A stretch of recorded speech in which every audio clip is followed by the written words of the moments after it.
Mon nom est Marguerite. J'ai 43 ans. Le paramédical s'est agenouillé à côté de moi sur le sol de la cuisine et a dit « Madame, vous avez beaucoup de chance d'avoir appelé quand vous l'avez fait. 10 minutes de plus et nous aurions eu une toute autre conversation. » Je me souviens avoir pensé « J'ai failli ne pas appeler du tout. Je m'étais convaincue que c'était une indigestion, que j'étais dramatique, qu'à mon âge, on apprend à vivre avec l'inconfort. » J'avais même ouvert le placard pour prendre des antiacides quand mon bras gauche est devenu engourdi et j'ai réalisé ce n'était pas quelque chose que je pouvais soigner avec une bonne nuit de sommeil. C'était il y a 3 ans. Et j'ai survécu parce que j'ai fait 5 choses auxquelles je n'avais jamais pensé avant ce matin-là. 5 petites actions qui semblaient ridicules sur le moment, mais qui m'ont gardé en vie assez longtemps pour que les secours arrivent. Je ne suis pas médecin. Je ne suis pas là pour vous faire la leçon.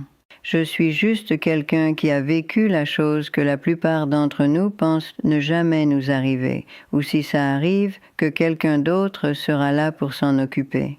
Mais j'étais seule, complètement seule. Et si vous passez du temps seul, que ce soit la plupart du temps ou juste quelques heures ici et là, vous devez savoir ce que j'ai appris ce matin-là. Parce que les erreurs que j'ai failli commettre, ce sont celles que la plupart des gens font réellement, et ils n'ont pas de deuxième chance pour les corriger. Tout a commencé un mardi. Je m'étais levée tôt, j'avais fait du café, j'avais laissé sortir le chien. La maison était silencieuse de cette manière douce et matinale qu'elle prend quand le reste du monde ne s'est pas encore réveillé. J'aimais cette heure. Je l'aime toujours. J'étais debout au comptoir en train de beurrer une tartine quand je l'ai sentie, une oppression à travers ma poitrine. Pas aiguë, pas dramatique, juste lourde. Comme si quelqu'un avait drapé une serviette mouillée sur mes côtes et l'avait laissée là. J'ai arrêté ce que je faisais et j'ai attendu que ça passe. Ça n'est pas passé. Au contraire, ça s'est propagé, lentement, comme de l'eau renversée sur une table, vers ma gorge, à travers mon épaule gauche, le long de mon bras. J'ai posé le couteau. Ma première pensée n'a pas été crise cardiaque. Ma première pensée a été « j'ai du mal dormir ». N'est-ce pas étrange ? La chose que nous sommes tous censés reconnaître, la chose qu'ils mettent sur des affiches dans tous les cabinets médicaux. Et je me tenais là convaincue que c'était un muscle froissé. Je me suis assise à table. J'ai pris quelques respirations lentes. J'ai essayé de détendre mes épaules. La pression ne s'est pas atténuée. Au contraire, elle s'est alourdie. Et puis j'ai commencé à transpirer. Pas à cause de la chaleur, à cause de quelque chose de plus profond. Une sueur froide et moite qui faisait coller ma chemise à mon dos. C'est là que la peur s'est installée. J'ai pensé appeler ma fille, Léa, mais il était 6h30 du matin et elle avait les enfants à préparer pour l'école. J'ai pensé appeler ma voisine, mais qu'est-ce que j'aurais dit? Je me sens bizarre. À 83 ans, on ressent toujours quelque chose. Alors je suis restée assise là, seule, essayant de décider si je réagissais de manière excessive. Et cette hésitation, ce seul moment de doute, a failli me tuer. Voici ce que personne ne vous dit à propos d'une crise cardiaque. Elle ne s'annonce pas toujours. Vous pensez que vous saurez. Vous pensez que ce sera évident. Que vous vous agripperez la poitrine, haletant, vous effondrant sur le sol, comme on le voit dans les films. Mais pour beaucoup de gens, surtout les femmes, surtout les personnes âgées, c'est silencieux, c'est subtil. C'est facile à ignorer. L'oppression que je ressentais, ça s'appelle l'angine de poitrine. C'est votre muscle cardiaque qui meurt de faim d'oxygène parce qu'un vaisseau sanguin est bloqué. Mais ça ne ressemble pas à une famine, ça ressemble à une pression, à une lourdeur, à quelque chose que vous pourriez ignorer si vous essayez assez fort, et j'ai essayé de l'ignorer.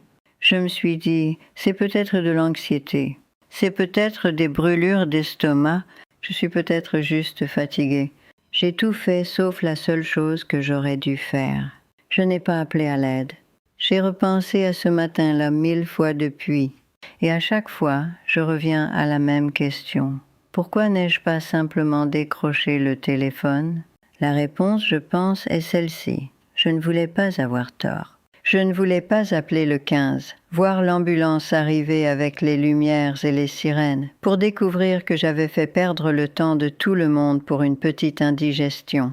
Je ne voulais pas que mes voisins se tiennent sur leur porche à regarder les paramédics me sortir. Je ne voulais pas me sentir ridicule. Alors je suis restée assise à ma table de cuisine, transpirant et effrayée, attendant que mon corps décide pour moi. Il l'a finalement fait. L'oppression s'est transformée en douleur. Une vraie douleur. Le genre qui vous fait remonter les genoux et vous courber vers l'avant. Ma vision a commencé à se brouiller sur les bords.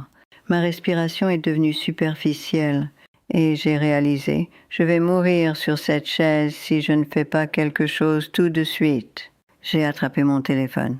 Mes mains tremblaient tellement que j'ai failli le lâcher. Mais j'ai réussi à déverrouiller l'écran, à appuyer sur le bouton d'appel d'urgence et à le porter à mon oreille. Le régulateur a répondu à la deuxième sonnerie. « Samu, quelle est votre urgence ?» J'ai ouvert la bouche pour parler et rien n'est sorti. Pas parce que je ne pouvais pas parler, mais parce que dire les mots à voix haute rendait la chose réelle. « Madame, vous êtes là ?» Je pense, ma voix s'est brisée. Je pense que je fais une crise cardiaque. Il n'y a eu aucune hésitation à l'autre bout. Aucun doute, juste de la clarté. « D'accord, j'envoie de l'aide vers vous tout de suite. Restez en ligne avec moi. Êtes-vous seul ? Oui, ce n'est pas grave. Je suis là avec vous. Dites-moi ce que vous ressentez. » J'ai décrit la pression, la douleur dans mon bras, la transpiration. Il m'a demandé si j'avais de l'aspirine. J'ai dit oui. Il m'a dit d'en mâcher une, pas de l'avaler, la mâcher, et de rester assise. Sa voix était calme, stable. Elle me gardait ancrée. « L'aide arrive dans 3 minutes, a-t-il dit. Vous vous débrouillez très bien. » Je ne me débrouillais pas très bien. J'étais terrifiée. Mais je l'ai cru parce que j'en avais besoin. Pendant que j'attendais, je me suis souvenue de quelque chose que mon médecin m'avait dit il y a des années lors d'un examen de routine. Je lui avais demandé, à moitié en plaisantant, ce que je devrais faire si jamais je faisais une crise cardiaque et que personne n'était dans les parages. Il n'a pas plaisanté en retour. Il m'a regardé par-dessus ses lunettes et a dit « Marguerite, la chose la plus dangereuse que vous puissiez faire est d'attendre. Si vous pensez même que ça pourrait être votre cœur, vous appelez le 15. Vous n'appelez pas vos enfants. Vous n'appelez pas un voisin.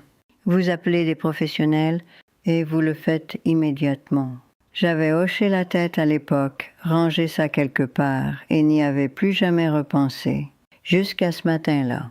Cet appel téléphonique, ces 3 minutes que j'ai passées à parler à un étranger pendant que mon cœur luttait pour continuer à battre, c'est ce qui m'a sauvée. Pas parce que j'étais courageuse, pas parce que je savais ce que je faisais, parce que j'ai finalement arrêté de douter de moi-même et demandé de l'aide. Les paramédics sont arrivés avant même que j'entende la sirène. J'avais déverrouillé la porte d'entrée après avoir pris l'aspirine. Quelque chose que le régulateur m'avait dit de faire si je pouvais le faire en toute sécurité. Et quand ils ont frappé, j'ai crié que c'était ouvert. 2 d'entre eux sont entrés, jeunes. Efficaces. L'un s'est agenouillé à côté de moi, pendant que l'autre ouvrait un sac et commençait à sortir du matériel. « Bonjour Marguerite, je m'appelle Christophe, voici ma collègue Jamila. Nous allons prendre soin de vous, d'accord ?» J'ai hoché la tête, je ne pouvais plus parler. La douleur avait empiré. Ils ont agi vite. Vérifié mon pouls, ma tension artérielle, m'ont branché à un ECG portable. L'un d'eux a contacté l'hôpital par radio pendant que l'autre mettait un masque à oxygène sur mon visage et me disait de respirer lentement. « Vous avez bien fait de nous appeler, » a dit Christophe. « Et prendre cette aspirine ?» C'était intelligent. Vraiment intelligent. Je ne me sentais pas intelligente. Je me sentais petite et effrayée et embarrassée que ma cuisine soit en désordre. Mais il ne se souciait pas de la vaisselle dans l'évier ou du chien qui aboyait dans l'autre pièce. Il se souciait de me garder en vie. Et ils l'ont fait. Plus tard, Beaucoup plus tard, après l'hôpital, après le stent, après les longs jours tranquilles de récupération, j'ai demandé à mon cardiologue ce qui se serait passé si j'avais attendu plus longtemps pour appeler. Il n'a pas édulcoré la réponse. Vous auriez eu beaucoup plus de dommages à votre muscle cardiaque, a-t-il dit. Peut-être un arrêt complet. Peut-être pire. Combien de temps de plus? Ai-je demandé. 10 minutes. Peut-être 15. J'avais passé presque autant de temps juste assise à ma table, essayant de me convaincre de ne pas faire l'appel. 15 minutes. C'est tout ce qui séparait la survie de quelque chose d'entièrement différent.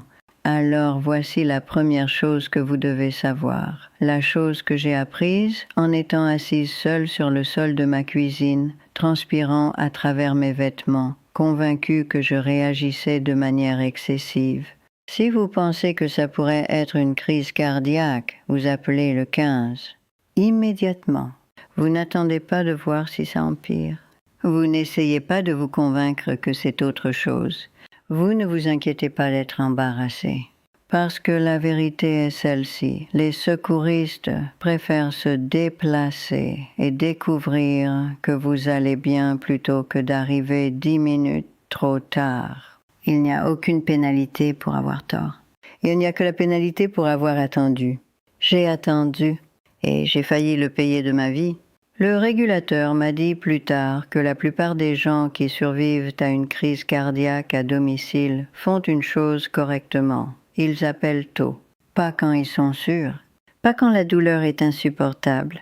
Tôt, quand ils sont encore effrayés et incertains et espèrent avoir tort. Cet appel téléphonique m'a fait gagner du temps. Il a amené des gens qui savaient à quoi faire.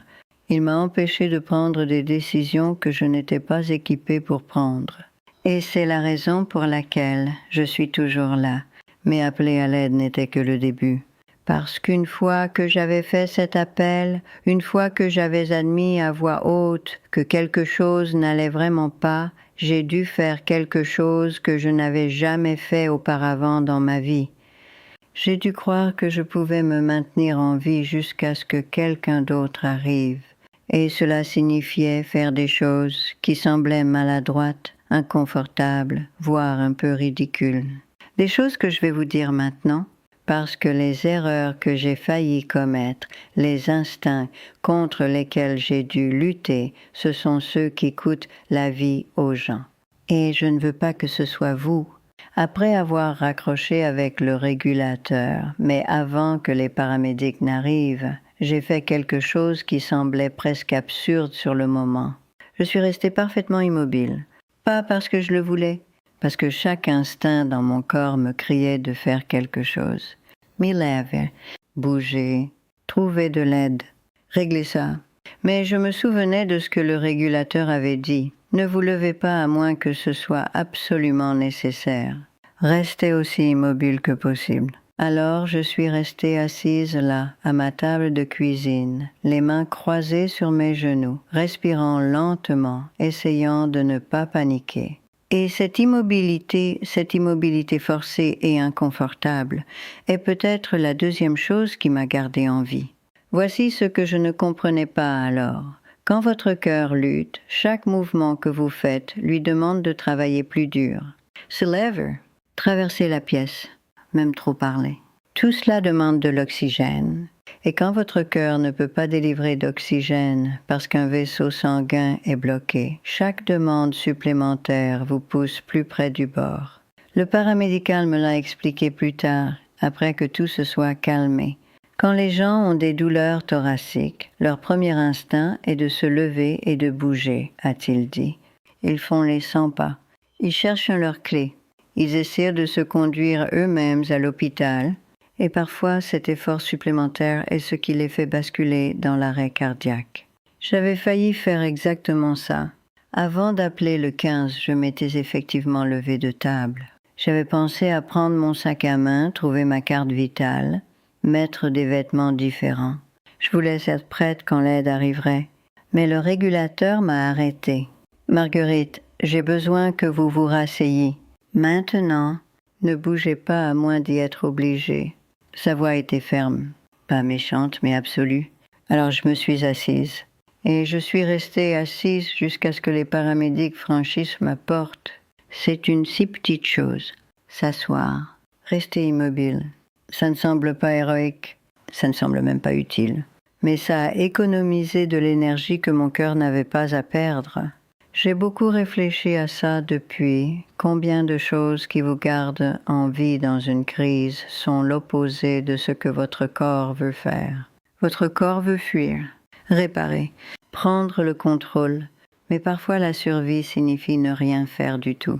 Pendant que j'étais assise là, le téléphone toujours dans ma main, je me suis souvenue d'autre chose que le régulateur avait dit. « Avez-vous un moyen de déverrouiller votre porte ?» J'ai dit oui. Il m'a dit de le faire si je pouvais le faire en toute sécurité, puis de revenir tout de suite et de m'asseoir. Alors je me suis levée, lentement, prudemment, et j'ai marché les 10 pas jusqu'à ma porte d'entrée. Je l'ai déverrouillée. J'ai tourné la poignée pour m'assurer qu'elle s'ouvrirait. Puis je suis revenue à la table et je me suis rassise. C'était tout. 10 pas dans un sens, 10 pas dans l'autre. Mais ces 20 pas signifiaient que les paramédics n'avaient pas à forcer l'entrée. N'avaient pas à perdre de temps à forcer la serrure ou à chercher une autre entrée. Ils sont entrés directement, m'ont trouvé exactement où j'avais dit que je serais, et ont commencé le traitement immédiatement. Toute l'affaire a probablement économisé 2 minutes, peut-être moins, mais dans une crise cardiaque, 2 minutes peuvent être tout. Je n'ai pas pensé à ça toute seule, soit dit en passant. Je ne l'aurais jamais fait. Si le régulateur ne m'avait pas dit de déverrouiller la porte, je serais restée assise là à attendre, et quand les paramédics seraient arrivés, ils auraient dû crier à travers la vitre, me demander de me lever, me guider pour la déverrouiller alors que j'étais déjà faible et désorientée. C'est une de ces choses auxquelles personne ne pense jusqu'à ce qu'il soit trop tard. Alors, si vous vivez seul, ou même si ce n'est pas le cas, mais que vous passez de longues périodes seul, facilitez l'accès de l'aide jusqu'à vous. Gardez votre porte accessible. Gardez votre adresse visible depuis la rue. Si vous avez un boîtier à clé ou une clé de secours chez un voisin, dites au régulateur où elle se trouve. Parce qu'une fois que vous avez fait cet appel à l'aide, votre seul travail est de rester en vie jusqu'à ce qu'ils arrivent. Et moins il y a d'obstacles entre vous et eux, meilleures sont vos chances. Il y avait une autre chose que j'ai faite pendant que j'attendais, et je suis presque embarrassée de le dire parce que ça semble si trivial. Mais le paramédical m'a dit plus tard que ça comptait. J'ai mis mon téléphone sur le haut-parleur. Le régulateur était resté en ligne avec moi tout le temps, me guidant sur ce à quoi m'attendre, me demandant comment je me sentais, me gardant calme. Mais tenir le téléphone contre mon oreille était épuisant. Mon bras semblait lourd. Ma main continuait à trembler. Alors je l'ai posé sur la table. J'ai appuyé sur le bouton haut-parleur et j'ai laissé sa voix remplir la pièce. « C'est bien, Marguerite », a-t-il dit quand il a entendu l'écho. Continuez juste à respirer. L'aide est presque là. C'était un si petit ajustement. Mais ça signifiait que je pouvais me concentrer sur ma respiration au lieu d'agripper le téléphone. Ça signifiait que je pouvais reposer les 2 bras sur la table et garder mon corps immobile. Et quand les paramédics sont arrivés et que je ne pouvais plus parler clairement, ils pouvaient entendre le régulateur les mettre à jour en arrière-plan. Il leur a tout dit. Depuis combien de temps j'avais des symptômes, que j'avais pris de l'aspirine, que j'étais seule. Ce téléphone, posé là sur haut-parleur, est devenu un pont entre moi et les gens qui essayaient de me sauver. Mon petit-fils a pensé à ça, en fait. Pas la partie haut-parleur, c'était le régulateur. Mais l'idée de s'assurer que votre téléphone puisse parler pour vous-même si vous ne le pouvez pas. C'est lui qui a configuré la fonction de contact d'urgence sur mon téléphone. L'identifiant médical qui montre mon âge, mes médicaments, mes allergies, le numéro de ma fille, tout accessible même depuis l'écran de verrouillage. Je ne savais même pas que cette fonction existait jusqu'à ce qu'il me la montre. « Mamie », a-t-il dit un après-midi, assis à cette même table de cuisine, « si quelque chose arrive et que vous ne pouvez pas parler, c'est comme ça que les paramédics sauront ce dont vous avez besoin. Il a fait défiler les paramètres, tapé toutes mes informations, s'est assuré que c'était visible. Voilà, a-t-il dit. Maintenant vous êtes protégé. Je me souviens avoir pensé, protégé de quoi? Je vais bien. Mais 3 mois plus tard, quand j'étais allongée sur un brancard et que je ne pouvais pas me souvenir du nom de mon médicament pour la tension, le paramédical a sorti mon téléphone, a déverrouillé l'identifiant médical et l'a lu directement sur l'écran. « Lisinopril » a-t-il dit. « Compris. » Ce détail, quelque chose dont je ne pouvais même pas me souvenir sur le moment, est allé directement dans mon dossier. Et ça comptait. Mon petit-fils a toujours été comme ça, attentionné de manière silencieuse et pratique. C'est lui qui m'a convaincu de commencer à faire ces vidéos en premier lieu. Et quand les gens ont commencé à écrire pour dire que les vidéos les aidaient, vraiment les aidaient, avec de vrais problèmes qu'ils ne savaient pas comment résoudre, il est venu me voir avec une idée. « Mamie, s'est-il dit, tes conseils ne devraient pas seulement vivre dans des vidéos. Les femmes y ont besoin de porter ça avec elles, sur leur téléphone. Tous les jours, il travaillait sur quelque chose, depuis des semaines en fait. Des nuits tardives après son travail régulier, des week-ends, des matins tôt, construisant quelque chose qu'il pensait pouvoir aider.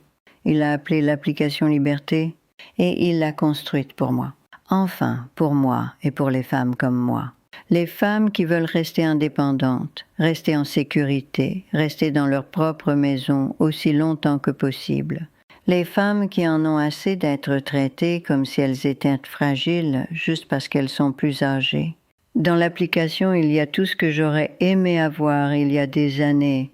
Des vérifications quotidiennes qui vous rappellent de prendre vos médicaments. Une routine personnalisée basée sur votre vie réelle, pas un plan générique. Des exercices simples qui vous gardent forte sans vous épuiser. Des guides de prévention des chutes. Des scripts pour poser des limites quand votre famille pousse trop fort. Des conseils sur le sommeil et la nutrition qui fonctionnent vraiment. Il y a même une version de moi là-dedans. Un compagnon IA à qui vous pouvez parler à tout moment, jour ou nuit, si vous êtes seul ou effrayé, ou si vous avez juste besoin de réfléchir à quelque chose à voix haute. Il a tout construit. Chaque écran, chaque rappel, chaque mot. Et la partie qui se connecte à ça, à ce qui m'est arrivé ce matin-là dans ma cuisine, c'est la section de préparation aux urgences. Elle vous guide dans la configuration de votre identifiant médical. Elle vous rappelle de déverrouiller votre porte si vous appelez le 15. Elle a un bouton d'appel d'urgence en un seul contact. Elle vous coach même à travers la respiration contrôlée si vous êtes en crise et attendez de l'aide. Tout ce que j'ai appris à la dure, il l'a mis là-dedans pour que vous n'ayez pas à le faire. Je suis si fière de lui et je suis si reconnaissante qu'il m'ait convaincue de faire ça avec lui. Mes enfants, par contre, pensent que j'ai perdu la tête. Ils ont appelé, envoyé des messages, me disant de retirer ça. « Maman, tu as 83 ans. Arrête de te ridiculiser. Les applications sont pour les jeunes. Ils pensent que je suis ridicule, que je ne comprends pas ce que je fais. Mais je comprends. Je comprends qu'il y a des femmes là-bas, des milliers maintenant, qui m'ont écrit pour me dire que cette application a changé leur vie. Des femmes comme Diane, qui a dit que la routine de prévention des chutes l'a empêchée de finir à l'hôpital. Des femmes comme Barbara, qui a finalement posé des limites avec son fils après avoir utilisé les scripts de l'application. Des femmes comme Cheryl, qui m'a dit que les vérifications quotidiennes la font se sentir moins seule. Tant qu'au moins une d'entre vous est aidée par ceci, je ne vais pas le retirer. Le lien est dans le commentaire épinglé, si vous le voulez. Il est là quand vous serez prête. Mon petit-fils et moi l'avons construit ensemble. Et nous l'avons construit pour vous. Maintenant, revenons à ce matin-là. Les portes de l'ambulance se sont fermées derrière moi et la sirène a démarré. Je n'avais jamais été dans une ambulance auparavant. C'était bruyant, lumineux. Tout bougeait vite. Il m'avait mis une perfusion dans le bras, attaché des moniteurs sur ma poitrine, donné de l'oxygène et quelque chose pour la douleur. Je me souviens avoir regardé le plafond, regardé les luminaires défiler en flou, et pensé, c'est vraiment en train d'arriver. Christophe, le paramédical, s'est penché sur moi. On vous emmène à Sainte-Marie, a-t-il dit. Ils sont prêts pour vous. Vous vous débrouillez très bien. Je ne me débrouillais pas très bien. J'étais terrifiée. Mais j'ai hoché la tête quand même, parce que je n'avais pas le souffle pour discuter. À l'hôpital, tout s'est passé en même temps. Médecin, infirmière, questions auxquelles je pouvais à peine répondre. Machine qui bipen, lumières vives au-dessus. Quelqu'un a demandé si j'avais de la famille à proximité. Je leur ai donné le numéro de Léa. Elle est arrivée 20 minutes plus tard, pâle et secouée, et s'est assise à côté de moi en me tenant la main pendant qu'il me préparait pour la chirurgie. « Maman » a-t-elle chuchoté. « Pourquoi tu ne m'as pas appelée ?» Je ne savais pas comment l'expliquer, que je ne voulais pas la déranger, que je pensais pouvoir gérer, qu'au moment où j'ai réalisé que je ne pouvais pas, il était déjà trop tard pour appeler quelqu'un d'autre que le 15. Alors j'ai juste serré sa main et dit « Je vais bien maintenant », ce qui n'était pas tout à fait vrai, mais c'était tout ce que je pouvais gérer. Ils ont posé un stent, ouvert l'artère bloquée, rétabli le flux sanguin, stabilisé mon cœur. Le chirurgien est sorti après et a dit à Léa que j'avais eu de la chance, que les dommages étaient minimes, que si j'avais attendu beaucoup plus longtemps, nous aurions une conversation très différente. J'ai entendu cette phrase encore, conversation très différente. C'est un code hospitalier, je pense, pour vous seriez morte. Je suis restée 3 jours, assez longtemps pour m'assurer que mon cœur était stable. Assez longtemps pour que le gonflement diminue et que la peur commence à se transformer en quelque chose de plus calme. Le 2e jour, mon cardiologue s'est assis à côté de mon lit et m'a demandé de lui raconter exactement ce que j'avais fait depuis le moment où j'avais ressenti le premier symptôme. Je lui ai dit l'oppression, l'hésitation, l'appel, l'aspirine, rester immobile, déverrouiller la porte, rester en haut-parleur. Il a hoché la tête lentement. « Vous avez tout fait correctement, a-t-il dit. Enfin, presque tout. Vous avez attendu un peu trop longtemps pour appeler. Mais une fois que vous l'avez fait, vous avez fait tous les bons choix. Je ne savais pas quels étaient les bons choix, ai-je dit. J'ai juste fait ce que le régulateur m'a dit. Exactement, a-t-il dit. Vous avez écouté.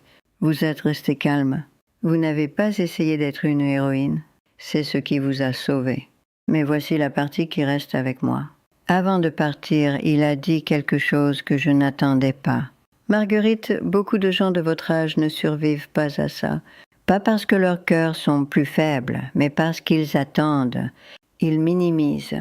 Ils ne veulent pas faire d'histoire. Et au moment où ils demandent enfin de l'aide, c'est trop tard. Il m'a regardé attentivement. Vous avez appelé tôt? Vous avez pris de l'aspirine. Vous êtes resté immobile. Ces 3 choses, ces choses très simples, très banales, vous ont fait gagner le temps dont vous aviez besoin. Ce n'est pas de la chance, c'est intelligent. Je ne me sentais pas intelligente. J'avais l'impression d'avoir à peine survécu de justesse. Mais je savais aussi qu'il avait raison.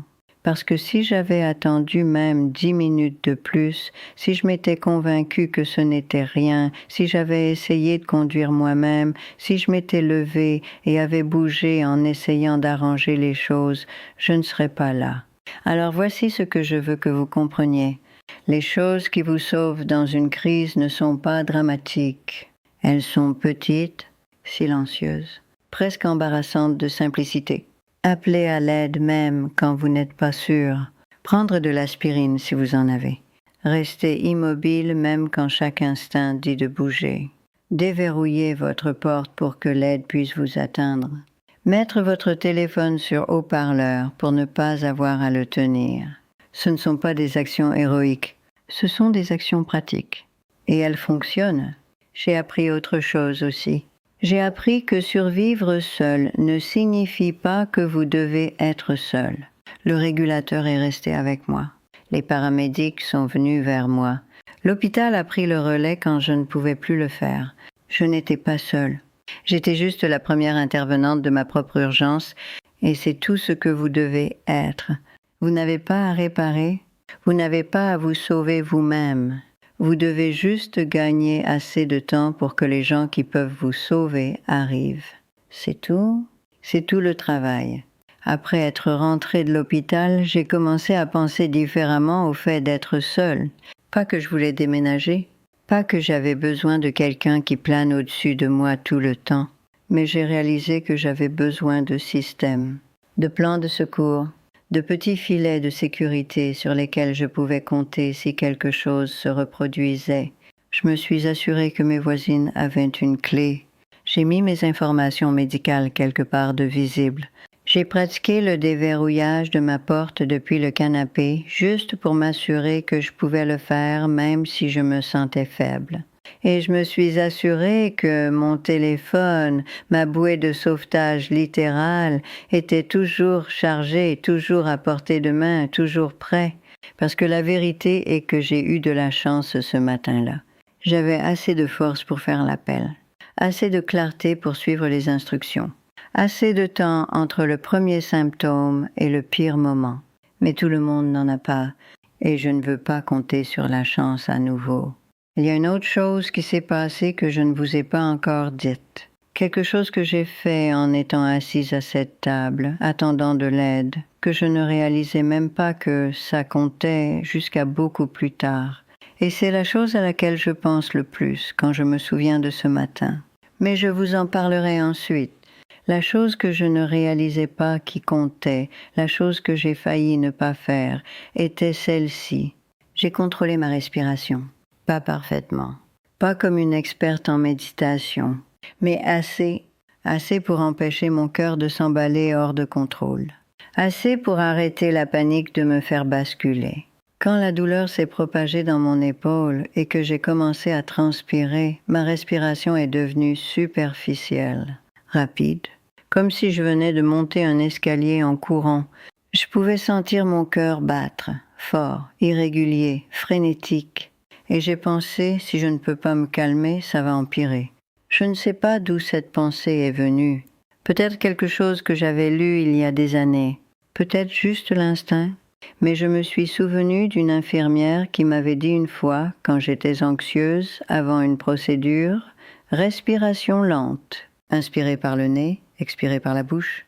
Votre cœur suivra. » Alors j'ai essayé. Je me suis assise là à ma table de cuisine, les mains à plat sur le bois, et j'ai respiré. Inspirez pendant 4 secondes. Retenez. Expirez pendant 6. Encore. Et encore. Ça n'a pas arrêté la douleur. Ça n'a pas réparé ce qui se passait dans ma poitrine, mais ça a donné à mon corps quelque chose auquel s'accrocher. Quelque chose de stable au milieu du chaos. Et je pense vraiment que ça m'a empêché de sombrer dans la panique totale, ce qui, selon le cardiologue, peut déclencher des rythmes cardiaques dangereux. Si vous aviez hyperventilé, a-t-il dit, si votre anxiété avait fait monter encore plus votre rythme cardiaque, vous auriez pu tomber en arythmie. Le fait que vous soyez resté calme a probablement gardé votre cœur assez stable pour attendre de l'aide. Je ne me sentais pas calme. J'avais l'impression de me noyer. Mais j'ai agi calmement. Et parfois c'est suffisant. Voici ce que j'ai appris depuis. Votre respiration est la seule chose que vous pouvez encore contrôler quand tout le reste s'effondre. Vous ne pouvez pas contrôler votre cœur. Vous ne pouvez pas contrôler l'artère bloquée ou la douleur ou la peur. Mais vous pouvez ralentir votre respiration. Vous pouvez donner à votre corps un rythme à suivre. C'est une si petite chose. Mais dans ces moments, les petites choses sont tout ce que vous avez. Je l'ai pratiqué après, une fois rentrée à la maison. Pas parce que j'avais peur que ça se reproduise, même si je l'avais, mais parce que je voulais savoir que je pouvais le faire. Que si jamais je sentais cette peur monter à nouveau, j'aurais un outil que je pourrais saisir. Inspirez, retenez, expirez. C'est devenu partie de ma routine, partie de la façon dont j'ai fait la paix avec ce qui s'était passé. Parce que survivre à quelque chose comme ça ne se termine pas quand vous quittez l'hôpital. Ça vous suit à la maison. Ça s'assoit à côté de vous dans le silence. Ça vous fait penser à toutes les façons dont les choses auraient pu se passer différemment. et vous devez trouver un moyen de vivre avec ça. Pendant des semaines après mon retour à la maison, je ne pouvais pas m'asseoir à cette table de cuisine sans me souvenir. L'oppression dans ma poitrine, la sueur froide, la peur que j'allais mourir seule dans une pièce qui sentait encore le pain grillé. Je m'asseyais avec mon café le matin et mes mains commençaient à trembler. Pas parce que je faisais une autre crise cardiaque, mais parce que mon corps se souvenait. Il a fallu beaucoup de temps pour que ça s'estompe. Ma fille voulait que j'emménage avec elle. Léa appelait tous les jours pendant les 2 premières semaines, demandant si j'allais bien, si j'avais besoin de quelque chose, si j'avais pensé à son offre. « Maman, tu ne devrais plus être seule, » disait-elle. Et si ça arrive encore, je comprenais pourquoi elle avait peur. J'avais peur aussi, mais je savais aussi qu'emménager avec elle n'était pas la réponse. Pas parce que je ne l'aimais pas, mais parce que j'avais besoin de me prouver que je pouvais encore faire ça, que je pouvais encore vivre dans ma propre maison, faire mon propre café, m'asseoir à ma propre table sans m'effondrer. J'avais besoin de savoir que je n'étais pas brisée. Alors je suis restée, mais j'ai fait des changements. J'ai commencé petit. Je me suis assurée que mon téléphone était toujours chargé, toujours à portée de main. J'ai gardé de l'aspirine à 3 endroits différents, cuisine, chambre, salon, pour ne jamais avoir à la chercher. J'ai dit à ma voisine Sarah ce qui s'était passé. Je lui ai donné une clé de secours. Je lui ai demandé si elle pouvait me surveiller de temps en temps, non pas parce que j'avais besoin de surveillance, mais parce que ça me faisait me sentir plus en sécurité de savoir que quelqu'un à proximité faisait attention. Elle n'a pas fait d'histoire. Elle a juste hoché la tête et dit « Bien sûr ». Et puis un matin, quelques jours plus tard, elle a frappé à ma porte avec sa fille, Emma. « On va au parc à pied », a dit Sarah. « Tu veux venir ?» J'ai failli dire non. J'étais fatiguée, toujours en convalescence, toujours pas sûre de faire confiance à mon corps encore. Mais Emma me regardait avec ses grands yeux, tenant la main de sa mère, et j'ai pensé, peut-être que j'ai besoin de ça. Alors je suis allée, et ça a aidé. Pas parce qu'aller au parc à pied a réparé quoi que ce soit, mais parce que ça m'a rappelé que j'étais toujours là, toujours capable, toujours partie du monde. Je pense que c'est la partie la plus difficile de survivre à quelque chose comme ça. Pas la récupération physique, ça suit un calendrier, un plan, un ensemble d'instructions. C'est la récupération émotionnelle. La partie où vous devez reconstruire votre confiance en votre propre corps, en votre propre capacité à prendre soin de vous. Parce qu'une fois que vous avez senti votre cœur défaillir, même un peu, vous commencez à tout remettre en question. Puis-je encore vivre seul? Et si ça arrive encore? Et si la prochaine fois je ne m'en sors pas? Ces questions n'ont pas de réponse facile. Mais j'ai appris ceci. Vous ne pouvez pas laisser la peur prendre toutes vos décisions. Vous pouvez être intelligente. Vous pouvez être préparée. Vous pouvez avoir des systèmes en place. Mais vous ne pouvez pas laisser la peur de ce qui pourrait arriver voler la vie qu'il vous reste encore. J'y ai beaucoup pensé dans les mois qui ont suivi, à toutes les choses dont j'avais eu peur au fil des ans, tous les risques que je n'ai pas pris parce que j'étais trop inquiète de ce qui pourrait mal tourner. Il y a eu un été, 1974, où j'ai failli partir. Pas quitter Richard exactement, mais presque choisir différemment. Il y avait quelqu'un, Arthur. Un homme gentil et discret que j'ai rencontré à un pique-nique paroissial. Nous avons parlé pendant des heures ce jour-là, de livres, d'endroits que nous voulions voir, de vies que nous aurions pu vivre si nous avions été plus courageux. Je pense à lui parfois, à ce que j'ai ressenti cet après-midi-là, à quel point j'étais proche de dire quelque chose qui aurait tout changé, mais je ne l'ai pas fait. Je suis rentrée à la maison. J'ai fait le dîner, j'ai plié le linge. Je me suis convaincue que vouloir quelque chose de différent était égoïste, et je ne l'ai plus jamais revu. Je ne sais pas si partir aurait été le bon choix. Je ne sais même pas s'il ressentait la même chose que moi. Mais je sais que j'ai laissé la peur décider pour moi. La peur du changement, la peur du jugement, la peur de vouloir trop. Et c'est la partie que je regrette. Assise dans cette cuisine, pensant que je pourrais mourir, je n'ai pas pensé aux choses que j'avais faites. J'ai pensé aux choses que je n'avais pas faites, les risques que je n'ai pas pris, les mots que je n'ai pas dits, la vie que je n'ai pas tout à fait vécue parce que j'étais trop occupée à être prudente. Je ne veux plus que ce soit l'histoire, ni pour moi, ni pour vous. Alors voici ce que je vous dirai si vous écoutez toujours. Si jamais vous ressentez ces symptômes, pression dans la poitrine, douleur dans le bras, essoufflement, sueur froide, n'attendez pas. Ne vous dites pas que ce n'est rien. Ne vous inquiétez pas d'être embarrassé. N'essayez pas de gérer ça seul. Appelez le 15, immédiatement. Ensuite, mâchez une aspirine si vous en avez une et que vous n'êtes pas allergique. Asseyez-vous. Restez aussi immobile que possible. N'essayez pas de bouger ou d'arranger les choses ou de vous préparer. Déverrouillez votre porte d'entrée si vous pouvez le faire en toute sécurité pour que l'aide puisse vous atteindre sans délai. Mettez votre téléphone sur haut-parleur. Laissez le régulateur rester avec vous. Laissez sa voix vous garder ancré. Et respirez, lentement, régulièrement, même si vous avez peur. Inspirez par le nez, expirez par la bouche. Donnez à votre cœur un rythme à suivre. Ces étapes ne garantissent pas que vous survivrez. Je ne vais pas vous dire qu'elles le feront, mais elles vous donnent une chance. Une vraie chance, et parfois c'est toute la différence. J'ai repensé à Arthur récemment. Pas parce que je regrette de ne pas l'avoir choisi. Je ne sais même pas si ça aurait été bien, mais parce que je regrette de ne pas avoir été honnête avec moi-même sur ce que je voulais, sur qui j'étais sous toute la praticité et la peur. J'ai passé tellement de ma vie à être prudente, à être raisonnable, à être la personne que tout le monde attendait que je sois, et ça m'a gardée en sécurité. Ça m'a gardée stable, mais ça m'a aussi gardée petite. Après la crise cardiaque, j'ai commencé à me poser différentes questions. Pas « et si ça arrive encore ?» mais « et si ça n'arrive pas ?» Et si j'ai plus de temps que je ne pense? Et si je suis plus forte que je ne me le suis accordé? Et si j'arrêtais d'attendre la permission de vivre comme je veux vraiment? Je n'ai pas encore toutes les réponses. Je suis toujours en train de comprendre.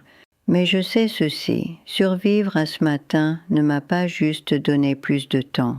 Ça m'a donné un choix. Continuer à vivre petite et effrayée, ou commencer à faire attention à ce qui compte vraiment.